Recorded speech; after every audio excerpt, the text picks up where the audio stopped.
இந்திய நேரப்படி காலை 8:30 மணி செய்திகள். முதலில் தலைப்பு செய்திகளை காணலாம்.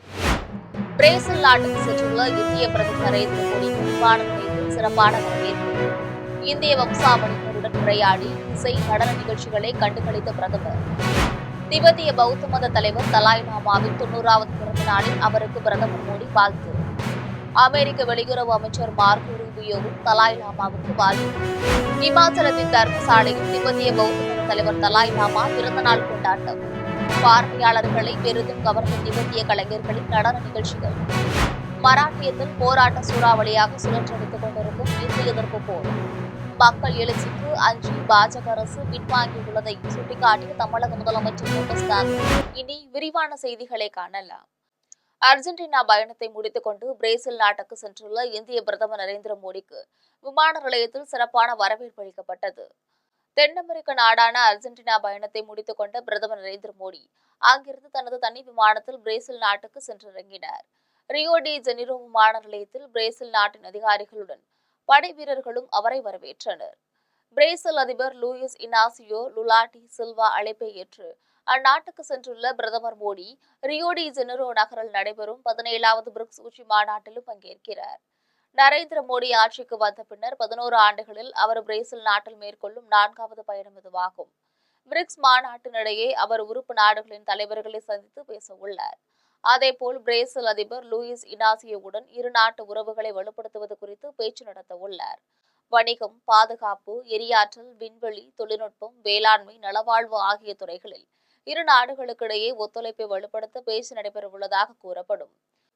ரியோ டி ஜெனிரோவுக்கு சென்ற பிரதமர் அங்குள்ள தங்கும் விடுதிக்கு சென்றார். பிரேசில் வாழ் இந்தியர்கள் சார்பில் பிரதமருக்கு சிறப்பான வரவேற்பு அளிக்கப்பட்டது. அப்போது இந்திய வம்சாவளியினரை சந்தித்த பிரதமர் மோடி அவர்களுடன் உரையாடி மகிழ்ந்தார். பிரேசில் வாழ் இந்தியர்களின் கலை நிகழ்ச்சிகளையும் பிரதமர் மோடி கண்டு களித்தார். இந்திய இசை கலைஞர்களின் இசை நிகழ்ச்சியையும் பிரதமர் நரேந்திர மோடி கேட்டு மகிழ்ந்தார். திபெத்திய பௌத்த மத தலைவர் தலாய் லாமாவின் 90வது பிறந்த நாளை ஒட்டி அவரது இந்திய பிரதமர் நரேந்திர மோடி, அமெரிக்க வெளியுறவு அமைச்சர் மார்கோ ரூபியோ ஆகியோர் வாழ்த்து தெரிவித்துள்ளார். எக்ஸ் தளத்தில் அவர் வெளியிட்டுள்ள பதிவில் 140 கோடி இந்தியர்களின் சார்பில் வாழ்த்துக்களை தெரிவித்துக் கொள்வதாக குறிப்பிட்டார். அன்பு, அறநெறி, ஒழுக்கம் ஆகியவற்றின் அடையாளமாக தலாய் லாமா விளங்குவதாகவும் குறிப்பிட்டுள்ளார். அவரின் அருட்செய்திகளுக்கு அனைத்து மதத்தினரும் மதிப்பு கொடுப்பர் என்றும் அது அனைத்து மதத்தினரையும் ஈர்க்கும் என்றும் குறிப்பிட்டுள்ளார். நல்ல உடல் நலத்துடன் நீடூழி வாழ வாழ்த்துவதாகவும் பிரதமர் தெரிவித்துள்ளார். இதேபோல அமெரிக்க வெளியுறவு அமைச்சர் மார்கோ ரூபியோவும் திபெத்திய பௌத்த மத தலைவர் தலாய் லாமாவுக்கு வாழ்த்துக்களை தெரிவித்துள்ளார். அதில் திபெத்தியர்களின் அடிப்படை மனித உரிமைகளையும் சுதந்திரத்தையும் காக்கும் முயற்சியை அமெரிக்கா மதிப்பதாக குறிப்பிட்டுள்ளார்.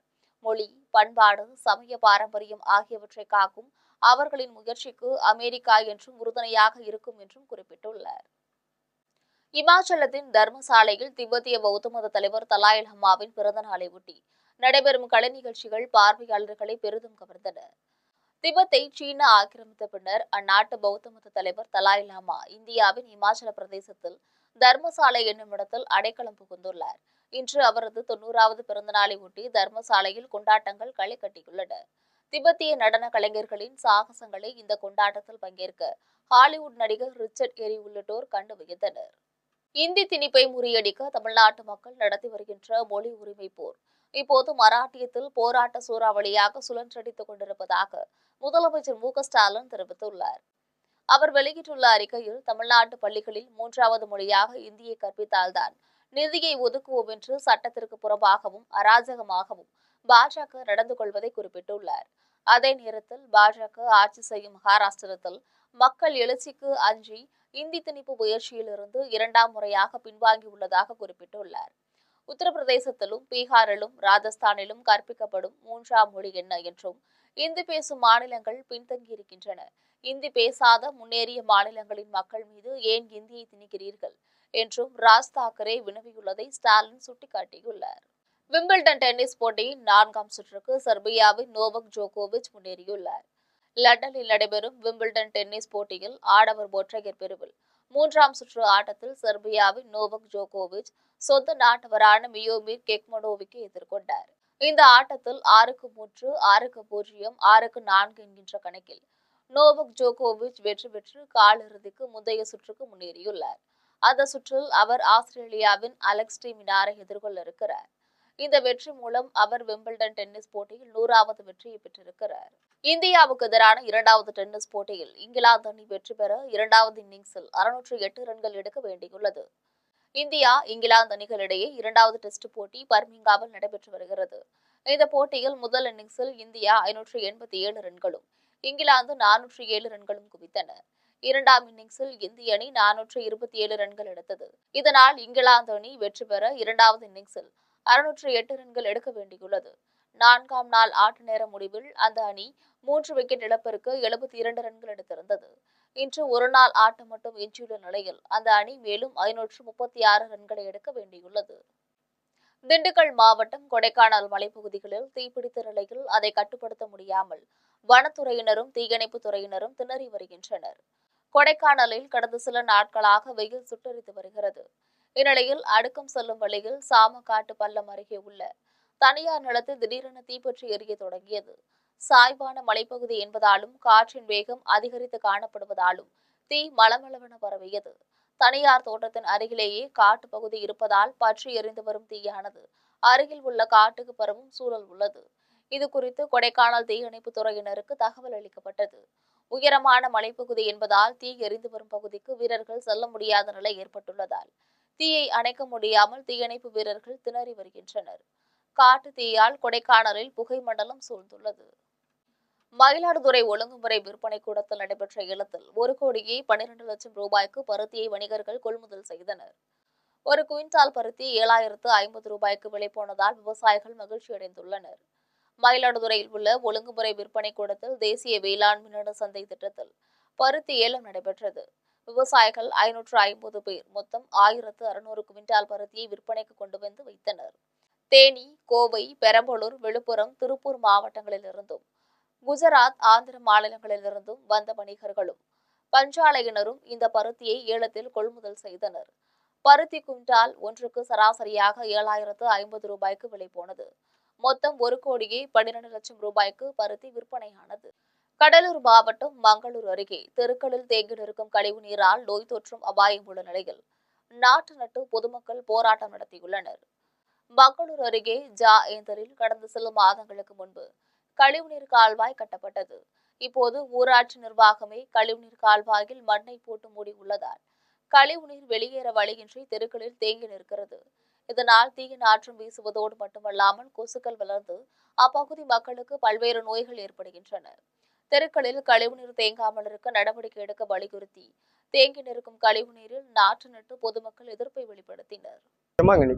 அதில் பார்த்தீங்கன்னா இங்கே மக்களுக்கு நிறைய அதால் பாதிப்பு ஏற்படுது. சில பேர் உடம்பு சரியா இருக்காங்க, உடம்புல புண்ணு உண்டாகுது, நோய் அதிகபட்சமாக இங்கே நிறைய பேர் உடம்பு சரியா இருக்காங்க. மேலே அதிகாரிட்ட சொல்லி பார்க்குறோம், அதுவும் கேட்க மாட்டேங்கிறாங்க. மக்கள் சொல்கிற குறைகளை கேட்க மாட்டேறாங்க. இது சரியான நடவடிக்கை எடுக்கணும்ட்டு தாழ்மையோடு கலெக்டரை தாழ்மையோடு கேட்டுக்கொள்கிறேன். நன்றி, வணக்கம். சென்னை அருகே குன்றத்தூரில் டேங்கர் லாரி ஒன்று தலை குப்புற கவிழ்ந்து பெட்ரோல் டீசல் கசிந்து கொண்டிருந்ததால் பரபரப்பு ஏற்பட்டது. சென்னை எண்ணூரிலிருந்து 4,000 லிட்டர் பெட்ரோல், 8,000 லிட்டர் டீசல் ஆகியவற்றை நிரப்பிக்கொண்டு டேங்கர் லாரி ஒன்று குன்றத்தூர் அடுத்த காட்டனம்பாக்கத்தில் உள்ள பெட்ரோல் பங்கிற்கு சென்று கொண்டிருந்தது. லாரியை சூர்யா என்பவர் ஓட்டி வந்தார். குன்றத்தூர் திருப்பெரும்புதூர் சாலையில் சிறுகளத்தூர் அருகே சென்று கொண்டிருந்த போது திடீரென டேங்கர் லாரியின் பின் சக்கர டியூப் வெடித்தது. இதனால் ஓட்டுநரின் கட்டுப்பாட்டை இழந்த டேங்கர் லாரி அப்படியே சாலையின் குறுக்கே தலைக்குப்புற கவிழ்ந்தது. இதனை கண்டதும் அந்த வழியாக சென்ற வாகன ஓட்டிகள் காயமடைந்த ஓட்டுநர் சூர்யாவினை மீட்டு அருகில் உள்ள தனியார் மருத்துவமனைக்கு சிகிச்சைகளுக்காக அனுப்பி வைத்தனர். தகவல் அறிந்தும் பூவிருந்தவள்ளி, திருப்பெரும்புதூர் ஆகிய இடங்களிலிருந்து தீயணைப்பு வீரர்கள் விரைந்து வந்து சாலையில் கவிழ்ந்து கிடந்த டேங்கர் லாரியை அகற்றும் பணியில் ஈடுபட்டனர். டேங்கர் லாரியிலிருந்து பெட்ரோல், டீசல் கசிந்து கொண்டிருந்ததால் அது தீப்பிடித்து விடாமல் இருக்க தொடர்ந்து டேங்கர் லாரியின் மீது தண்ணீரை ஊற்றிக் கொண்டே இருந்தனர். இந்த விபத்து குறித்து குரோம்பேட்டை போக்குவரத்து காவல்துறையினர் விசாரணை நடத்தினர். இந்த விபத்தால் அந்த பகுதியில் போக்குவரத்து நெரிசல் ஏற்பட்டது. மயிலாடுதுறையில் நடைபெற்ற பாட்டாளி மக்கள் கட்சியின் ஆலோசனைக் கூட்டத்தில் வன்னியர் சங்கத்தின் மாநில தலைவர் அருள்மொழி கலந்து கொண்டார். மயிலாடுதுறையில் பாமக நிறுவனர் ராமதாஸ் தலைமையில் மாவட்ட செயற்குழு கூட்டம் ஜூலை 10ஆம் நாள் நடைபெற உள்ளது. இதற்கான முன்னேற்பாடுகள் குறித்து பாமகவினரும் வன்னியர் சங்க நிர்வாகிகளும் ஆலோசனை நடத்தினர். மாவட்ட செயலாளர் சக்திவேல் தலைமையில் நடைபெற்ற கூட்டத்தில் வன்னியர் சங்கத்தின் மாநில துணைத் தலைவர் தங்கையாசாமி, பாமக மண்டல செயலாளர் ஐயப்பன் ஆகியோர் கலந்து கொண்டனர். இக்கூட்டத்தில் வன்னியர் சங்கத்தின் மாநில தலைவர் அருள்மொழி சிறப்பு அழைப்பாளராக பங்கேற்று நிர்வாகிகளிடையே உரையாற்றினார். அப்போது திமுக ஆட்சியில் எங்கு பார்த்தாலும் கொலை, கொள்ளை, பெண்களுக்கு எதிரான பாலியல் வன்கொடுமைகள் என குற்றங்கள் அதிகரித்துள்ளதாக குற்றம் சாட்டினார். எங்கு பார்த்தாலும் கொலைகள், கொள்ளை குற்றங்கள் இப்படி நடைபெற்று வருகிற நேரத்தில் டிவியை பார்த்துட்டு ராத்திரி படுத்து தூங்குறவன் கொலை நடந்த நினைப்ப பார்த்த காட்சியை பார்த்துட்டு அலறான். இப்படி அலறி அழுகின்ற ஒரு நிலையை ஸ்டாலினுடைய ஆட்சி உருவாக்கிவிட்டது. இதற்கு மாற்று ஏற்பாடு தேவை என்றால் நம்மிடையே இருக்கிற மகளிர்